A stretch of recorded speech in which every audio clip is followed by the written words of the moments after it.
வணக்கம். இன்றைக்கி வந்து பார்த்திங்கன்னா வெயிட் லாஸ் 71 டேஸ் சேலஞ்சோட 33வது நாள் தான். இன்றைக்கி வந்து பார்த்திங்கன்னா காலையில் லெமன் டீ எடுத்திருக்கேன்.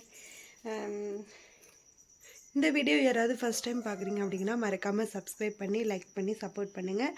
நீங்களும் என்னோட கலந்துக்கணும்னு நினச்சிங்கன்னா மறக்காமல் என்னோடய சேனலை சப்ஸ்கிரைப் பண்ணி சப்போர்ட் பண்ணுங்கள். சாரி.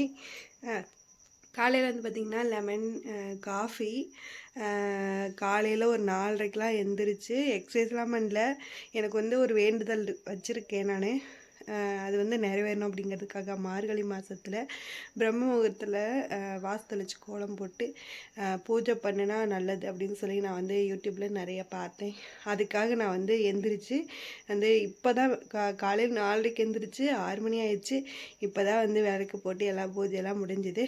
ஷார்ட்ஸ் எல்லாம் வந்து ஷார்ட்ஸில் போடுறேன், அதில் வந்து பாருங்கள். இப்போ வந்து நான் காஃபி குடிச்சிட்டு வரேன். இப்போ வந்து மணி 6 ஆயிடுச்சு. ஹாய், எல்லாருக்கும் வணக்கம். எல்லோரும் எப்படி இருக்கீங்க? நல்லா இருக்கீங்களா? இன்றைக்கி வந்து பார்த்திங்கன்னா வெயிட் லாஸ் சேலஞ்சோட டே வந்து 34வது நாள்.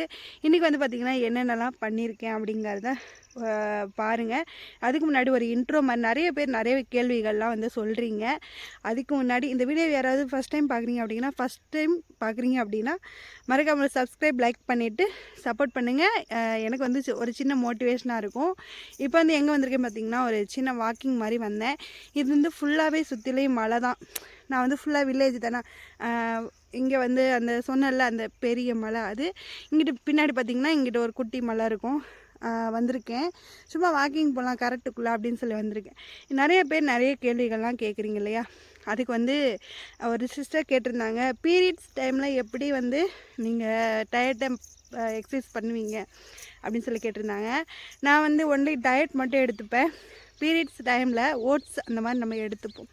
ஏற்கனவே டயர்டாக தான் இருக்கும். ஒரு சிலர் பார்த்திங்கன்னா பேக் பெயின் வரும், ஸ்டொமக் பெயின் வரும், கை கால்லாம் குடையும். அதனால் பார்த்திங்கன்னா கைகால் குடைச்செல்லாம் உடம்புல ஒரு சத்தெல்லாம் இல்லாதனால தான் வரும். அதை வந்து நீங்கள் வந்து கரெக்டாக அதுக்குண்டான சாப்பாடுலேயே உள்ள சாப்பாடு தான் மருந்தே. அதுக்கு அந்த மெடிசனை நீங்கள் எடுத்துக்கோங்க.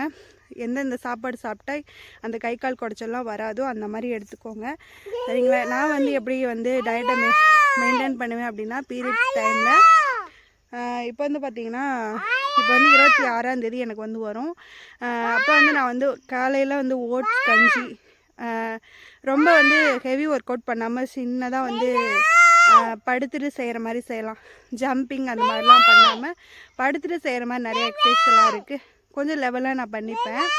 இன்னொரு சிஸ்டர் கேட்டிருந்தீங்க சாப்பாடு வீடியோ பிளேட்லாம் போட சொன்னீங்க. அது வந்து எனக்கு போடணும்னு தோணலை. சரி, அவங்க நிறைய பேர் கேட்டுட்டு இருந்தாங்க, அதனால் வந்து நான் போட்டிருந்தேன். இன்னொன்று பார்த்திங்கன்னா நான் வந்து என்ன ஆப் வச்சு கலோரிஸை வந்து கால்குலேட் பண்ணுறேன் அப்படின்னு சொல்லி கேட்டிருந்தீங்க. ஃபாஸ்டி அப்படிங்கிற ஒரு ஆப்பு தான் நான் சூஸ் பண்ணியிருக்கேன். அது வந்து சாப்பாடை வந்து ஸ்கேன் பண்ணால் போதும். என்ன சாப்பாடு அப்படிங்கிறத வந்து பாப்பா அதுக்குள்ளே கத்திகிட்டே இருக்கா. ஃபாஸ்டி அப்படிங்கிற ஆப்பில் தான் நான் வந்து கால்குலேட் பண்ணிகிட்ருக்கேன். சாப்பாட்டை நம்ம பிளேட்டில் போட்டு வச்சுருக்க சாப்பாட்டை வந்து அது வந்து ஸ்கேன் மாதிரி இருக்கும். ஸ்கேன் பண்ணிகிட்டே போதும். அது வந்து என்ன சாப்பாடு வித் எவ்வளோ கலோரிஸ்ன்ற கொண்டது காட்டிடும். அதுக்கப்புறம் வெயிட் லாஸ் ஆப்பை பற்றி தான் வந்து கேட்டிருந்தீங்க. ஒரு சிஸ்டர் கேட்டிருந்தாங்க. நான் வந்து ஸ்டார்டிங்கில் ஒரு 71 டேஸ் பண்ணேன் இல்லையா, அந்த எக்ஸசைஸுமே இந்த ஆப்பில் தான் பண்ணியிருந்தேன். Weight loss app for woman அந்த ஆப்பு தான் எனக்கு வந்து இப்போ வரைக்குமே ஒரு ஹெல்ப்னஸாக பண்ணிகிட்டே இருக்குது. நான் வந்து அந்த வெயிட் லாஸ் சேலஞ்சு ஏன் விட்டேன்னா எங்கள் அப்பாவுக்கு உடம்பு சரியில்லாமல் போயிடுச்சு. நான் அப்போ ஏன் விட்டேன்னு நான் இப்போ ஃபீல் பண்ணுறேன். நான் இப்போ ஒரு வேளை நான் வந்து அதை கண்டினியூவாக இது வரைக்கும் நான் பண்ணியிருந்தேன்னா இந்நேரம் என்னோடய வெயிட் வந்து 70 இல்லைன்னா 65 வந்திருக்கும். நான் வந்து ரொம்ப ரொம்ப ஃபீல் பண்ணுறேன். இந்த தடவை நான் வந்து அதை மிஸ்டேக்கை நான் பண்ணவே கூடாது. அப்படிங்கிற பட்சத்தில் நான் வந்து கண்டிப்பாக இதை வந்து மிஸ் பண்ணிடவே கூடாது. நான் கண்டிப்பாக 200 டேஸ் நான் வந்து கால்குலேட் பண்ணியிருக்கேன். 200 டேஸுமே வந்து ஒழுங்காக டயட்லேருந்து நான் வந்து ஹாரரவதி அந்த சேனலில் பார்த்திங்கன்னா கண்டினியூஸாக இருந்து வெயிட் லாஸ் பண்ணியிருக்காங்க. அந்த மாதிரி நம்ம வந்து ஒரு கான்ஃபிடென்ட் மோட்டிவேஷன் நமக்கு நாமே பண்ணிக்கணும். அப்போ தான் வந்து நம்ம வந்து கரெக்டாக வந்து டயட்டில் இருக்கவே முடியும். ஒரு சில ஃபுட்டெல்லாம் பார்த்தா நம்ம கிரேவிங்ஸாக தான் இருக்குது. எனக்கு வந்து சிக்கன் மட்டன் அதெல்லாம் எனக்கு ரொம்ப ரொம்ப பிடிக்கும். அப்போ வந்து பார்த்திங்கன்னா தீனிலாம் அவ்வளோக்கா எனக்கு இன்ட்ரெஸ்ட் இல்லை. முதல்லலாம் சாப்பிட்டேன் பிஸ்கட்டு அது இதுன்னு ஏதாவது ஒன்று. எனக்கு ஃப்ரூட்ஸ் வந்து இங்கே பக்கத்தில் வந்து நான் வந்து வில்லேஜ் அப்படிங்கிறதுனால கிடைக்காது. அதனால் வந்து பார்த்திங்கன்னா வந்து வீட்டில் என்ன இருக்கோ அதை வச்சு நான் வந்து டயட் மெயின்டைன் பண்ணிக்குவேன். ஓட்ஸ் வாங்கி வச்சுப்பேன். எனக்கு வந்து எப்போயாவது ஒரு காலையில் வந்து ஓட்ஸு சாப்பிட்டுட்டு இருந்தேன். இப்போ ஓரளவுக்கு பரவாயில்ல. நான் வந்து காலையில் வந்து ஏதாவது குதிரைவாளி ரைஸு அந்த மாதிரி எடுத்துக்கிறேன். பாப்பாவுக்கு வந்து மதியம் பாப்பா தூங்கி எழுந்திரிச்சோடனே மதிய டைம் 2 மணி 2:30 அந்த டைமில் மதியம் சாப்பிட்டுட்டு அப்போ வந்து நான் எக்ஸசைஸ் பண்ணிக்குவேன். காலையில் எக்ஸசைஸ் பண்ணதுக்கு காரணம் இவ தான். என்னை விட்டுட்டு ஒரு நிமிஷம் கூட வந்து சொல்லப்போனால் யூரின் போக கூட எந்திரிக்க கூட மாட்டேங்கிறா. அந்த அளவுக்கு வந்து பிடிச்சி வச்சுக்கிறான். ஏன்னு தெரியல.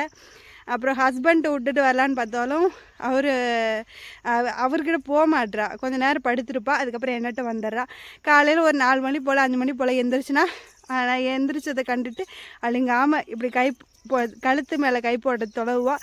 ஆளிலேன்னு தெரிஞ்சதுக்கப்புறம் அப்படியே வந்துடுவான். பின்னாடியே வந்துடுவான். சரின்ட்டு அப்புறம் மதிய டைமில் டைம் இருக்கப்போ பண்ணிக்க வேண்டியதான். இவ்வளோட ஓரியாண்டிட்டு அப்படி பண்ணிக்க வேண்டியதான். நீங்கள் 104 கிலோ இருந்தீங்க, கன்சீவாக இருக்கிறப்ப 104 கிலோ இருக்கீங்க அப்படின்னா வந்து கன்சீவாக இருக்கப்போ நீங்கள் உங்கள் வெயிட்டை நினச்சி வந்து டிப்ரெஷன் ஆகாதீங்க. அது வந்து குழந்தைக்கு வந்து அஃபெக்ட் ஆகும். சரிங்களா? இது வந்து பார்த்திங்கன்னா எனக்கு நடந்த ஒரு விஷயம். நான் வந்து ஸ்டார்டிங்கில் 65 கிலோ இருந்தேன். கல்யாணம் ஆகிறப்போ 65 கிலோ இருந்தேன். கல்யாணம் ஆகிட்டு 3 மாதத்தில் ப்ரெக்னென்ட் ஆனேன். அவள் டெலிவரி 10 மாதத்தில் 104 கிலோ வந்து எப்படி வந்தேன்னு எனக்கு தெரியாது. மெடிசன் வந்து எனக்கு ஒத்துக்காது. நம்ம ஏதாவது குளுக்கோஸ் போட்டாலும் மெடிசன் டேப்லெட் எடுத்தாலும் எனக்கு வந்து சுத்தமாக அப்படியே வெயிட் போட்டுரும். அது ஏன்லாம் தெரியாது. அவாய்ட் பண்ணவும் முடியல. சரின்ட்டு அப்படி வெயிட் போட்டால் தான் இந்த உடம்பு. நான் வந்து எப்படியாவது நான் வெயிட் குறைக்கணும் அப்படின்ட்டு இந்த டைமில் வந்து யோசிச்சுட்ருக்கேன். அந்த மாதிரி நீங்களும் வந்து நான் வந்து வெயிட் ஏறிச்சுன்னு கொஞ்சம் மனசு கஷ்டமாக தான் இருந்துச்சு. ஆனால் டாக்டர் எல்லாருமே சொன்னது வந்து நீ வெயிட்டை குறைச்சிக்கலாம், இந்த டிப்ரெஷன் ஆகாது அப்படின்னு சொன்னாங்க. 104 கிலோவில் ஆப்ரேஷன் பண்ணுறப்ப எனக்கு வந்து போட்டு உருட்டி எடுத்துட்டாங்க. நர்ஸுங்க எல்லாமே தூக்கிறது கஷ்டப்பட்டாங்க. அவங்களாம் எனக்கு கடவுள் மாதிரி. அவங்க வந்து எனக்கு இன்னுமே வந்து என்ன ஒரு கிரிட்டிக்கல் என்னோட உயிரை காப்பாற்றின ஒரு கடவுள் அவங்களாம். டாக்டரு எல்லாமே எனக்கு இன்ன வரைக்கும் இந்த உயிர் இருக்குன்னா அது வந்து அவங்களுக்கு கொடுத்த வரம் தான். எனக்கு 2வது டைம் உயிர் பிச்சை போட்டவங்க. முதல் டைம் உயிர் பிச்சை போட்டவங்க அம்மா, 2வது டைம் உயிர் பிச்சை போட்டவங்க என்னோடய கணவர், என்னோடய டாக்டர் எல்லாரும் தான். இவளை பெற்றெடுக்கங்காட்டி அவ்வளோ கஷ்டப்பட்டுட்டேன். இன்னொரு குழந்தையா அப்படின்ற அளவுக்கு வந்து எனக்கு வேணாம், இன்னொரு குழந்தையே வேணாம் அப்படிங்கிற அளவுக்கு ஆயிடுச்சு. இந்த மாதிரி நீங்கள் வந்து டிப்ரெஷன் ஆகாதீங்க. ஒரு குழந்தை, 2வது குழந்தை, எந்த குழந்தையாக இருக்கட்டும், குழந்தை வயிற்றுறதுக்கப்போ டிப்ரெஷன் ஆகாதீங்க. பிபி வந்துடும். அதுக்கப்புறம் வந்து நீங்கள் ஏதாவது லோ பிபி ஆயிரும், ஹை பிபி ஆயிரும். அந்த மாதிரி ஃபிக்ஸ் வர கூட வாய்ப்பு இருக்குது. அந்த மாதிரிலாம் நீங்கள் வந்து ட்ரை பண்ணாதீங்க. டிப்ரெஷன் ஆகாதீங்க. ஹாப்பியாக இருங்க. பிடிச்சதை சாப்பிடுங்க, ஹெல்த்தியாக சாப்பிடுங்க. சரிங்களா? அப்புறம் வந்து பார்த்திங்கன்னா நான் எனக்கு நடந்தது இதில் சொல்லியிருக்கேன். இப்போ வந்து பார்த்திங்கன்னா மணி வந்து 9 ஆகிட்டு. காலையில் வந்து கொஞ்சம் காலிஃப்ளவர், குதிரைவாளி அரிசி சாப்பாடு, முள்ளங்கி சாம்பார் இதெல்லாம் வச்சுருக்கேன். வந்துட்டா. அதுக்கப்புறம் பார்த்திங்கன்னா சாப்பிட்டு முடிச்சுட்டு வரேன். இப்போ வந்து பார்த்திங்கன்னா மணி வந்து ஒரு 3:30 ஆயிடுச்சு. எக்ஸசைஸ் பண்ணலான்னு வந்து 2 மணிக்கு கிளம்புனேன். ஹஸ்பண்டு வந்தார் வீட்டுக்கு. வந்து சிக்கன் வாங்கி கையில் கொடுத்து சிக்கன் சம அப்படின்றாரு. என்னால் முடியாது, நான் எக்ஸசைஸ் பண்ண போகிறேன்னு சொன்னேன். பண்ணடி தங்கம் அப்படின்றாரா. இப்படி பாசமாக சொன்னால் யாரும் செய்யாமல் இருப்பாங்க. சரின்ட்டு நானும் வந்து சிக்கன் குழம்பு வச்சிட்டேன். சரி சாயந்தரம் டைம் இருந்தால் அது பண்ணலாம் அப்படின்னு சொல்லிட்டு இப்போ வந்து பார்த்திங்கன்னா நான் என்ன சாப்பாடு எடுத்துக்க போகிறேன்னா குதிரைவாளி அரிசியில் சாப்பாடு, சிக்கன் குழம்பு, இதுதான் வந்து நான் வந்து மதியத்துக்கு எடுக்க போகிறேன். வந்து இன்னும் ரெடி ஆகலை, எடுத்துக்க போகிறேன். அதுக்குள்ளே அவர் கத்திட்டு கிடக்கா பார்த்தீங்களா. சரி நான் சாப்பிட்டு வந்துடுறேன். இன்றைக்கி லஞ்ச் வந்து இதுதான் பார்த்துக்கோங்க. கொஞ்சமாக ரைஸ் இவ்வளோ எடுத்திருக்கேன். கறி வந்து பாப்பாவுக்கும் சேர்த்து போட்டுட்டு வந்திருக்கேன். அவ்வளோ சாப்பிடுவா இல்லையா, அதுக்காக. சரி நான் சாப்பிட்டு வந்துடுறேன். இப்போ வந்து பார்த்திங்கன்னா நைட் ஆயிடுச்சு. நைட்டு வந்து இது வந்து ஒரு 8:30 ஆகுது. நைட்டு வந்து ஏதோ டின்னர்லாம் எதுவும் எடுத்துக்கல. சாயங்காலம் ஒரு 3 மணி, நான் 3:30 போல் சாப்பிட்டதே அப்படியே வந்து பசியோ வயிறு ஃபுல்லாக தான் இருக்குது. அதனால் வந்து எதுவும் எடுக்கலை. நான் வந்து ஒரு ஐடியா பண்ணியிருக்கேன். நம்ம வந்து ஏன் இன்டர்மீடியன்ட் ஃபாஸ்டிங் அந்த மாதிரி ஏன் ட்ரை பண்ணக்கூடாது அப்படின்ட்டு 8 மணி நேரம் சாப்பிட்டுட்டு மீதி 6 மணி நேரம் வந்து ஃபாஸ்டிங் அந்த மாதிரி பண்ணலாம் அப்படின்னு சொல்லி யோசிச்சுட்ருக்கேன்.